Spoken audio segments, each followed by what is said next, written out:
A vote for Crockett. "I had taken old Betsy," he said, "and straggled off to the banks of the Mississippi River, meeting with no game. I didn't like it. I felt mighty wolfish about the head and ears, and thought I could spile if I wasn't knurled up in salt, for I hadn't had a fight in 10 days, and I come across this fellow floating down the stream settling, in the stern for a boat fast asleep. Said I, 'Hello, stranger, if you don't take care of the boat, you'll run away with you.' And he looked up and he said, 'I don't value you.' He looked up at me, Slantinkler, and I looked down at him, Slantindickler, and he took out a jar of tobacco, and he said, 'I don't value that,' said him. 'Come ashore, and I'll whip you. I've been trying to get a fight all the morning.' And the varmints flapped his wings and crowed like a chicken. I riz up, shook my mane, and neighed like a horse. He run his boat plumb up my shirt, and tied my galooses tight around my waist, and on it went. It was a right smart coon, but hardly bait for such a feller as me. I put it to him right mighty droll. In 10 minutes he yelled enough, and swore I was a ripstraver. Said I, 'Ain't I the yaller flower of the forest? And I am all brimstone but the head and ears, and that's all local force.'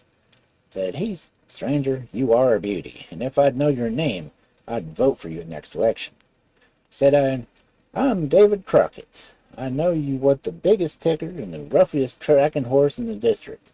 I can kill more liquor and fool more varmints and cool more men out of any man than you can find in all Kentucky.'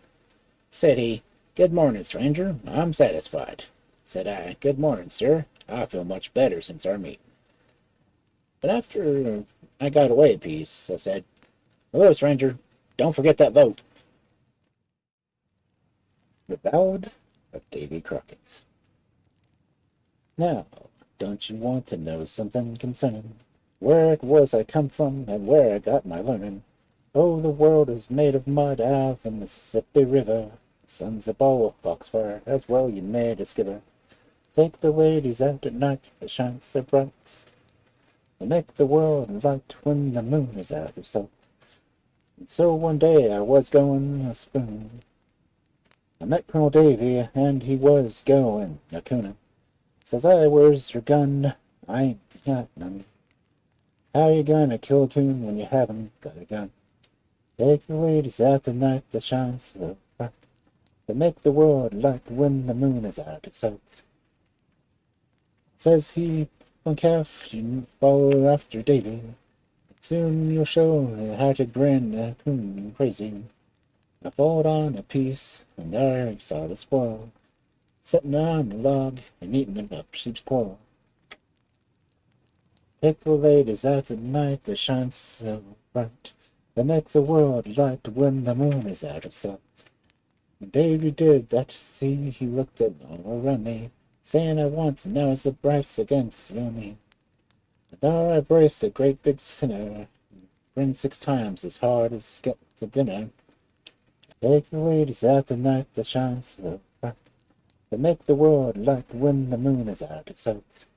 The critter on the log didn't seem to mind him, just kept on sitting there and wouldn't look behind him. Then it was he said, "The critter must be dead. See the bark a flying all around the critter's head. Take the ladies out at night that shine so bright. They make the world light when the moon is out of sight." I walked right up the truth to discover him. And drought it was a pine not so hard it made me shiver. Says he, "Pump calf, don't you begin to laugh. I'll pin back your ears and bite you half and half. Take the ladies out at night that shine so bright. They make the world light when the moon is out of sight." I flung my gun down and all my ammunition. Says I, "David Crockett, can you cool your ambition?" He throwed back his head and blowed like a steamer. Says he, "Pump calf, I'm a Tennessee screamer. Take the ladies out at night that shine so bright. They make the world light when the moon is out of sight." Then we locked horns and we waltzed in the thorns. I never had such a fight since the hour I was born. We fought all day and at night, then we agreed to drop it. I was pretty badly whipped, and so was Davy Crockett. Take the ladies out at night that shine so bright, to make the world light when the moon is out of sight. I looked all around and found my head a missing. Bit off my head, and I had swallowed his. We did agree to let each other be. Yeah, I was too much for him, and he was too much for me. Take the ladies out at night that shine so bright, to make the world light when the moon is out of sight. Telling stories versus talking government matters. About this time was a great squirrel hunt on Duck River, which was among my people. There were to hunt 2 days, then to meet up and count the scalps and have a big barbecue, what might be called a tip-top country frolic. The dinner, and a general treat, was all to be paid for by a party having the fewer scalps. I joined one side, taking the place of one of the hunters, and got a gun ready for the hunt. I killed a great many squirrels, and when we counted scalps, my party was victorious. The company had everything to eat and drink that could be furnished in the new country, and much fun and good humor prevailed. But before the regular fall commenced, I mean the dancing, I was called to make a speech as a candidate, which was a business I was ignorant as of an outlandish negro.